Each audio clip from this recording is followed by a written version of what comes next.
ठीक है, आप जो भी हैं सामने आए, कैमरे के सामने आए।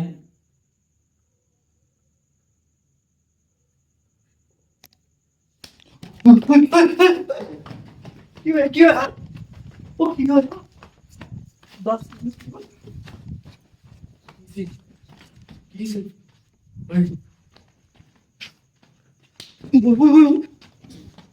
थप्पड़। अल्लाह अकबर। निकल निकल निकल निकल निकल निकल।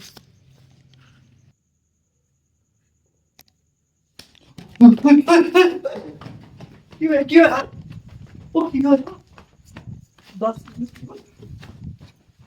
Easy, easy.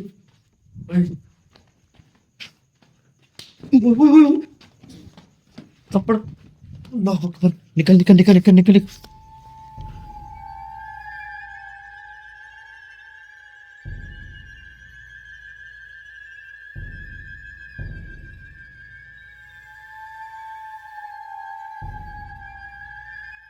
बड़ी मुश्किल के साथ कैमरामैन को अंदर लेके आया हूँ।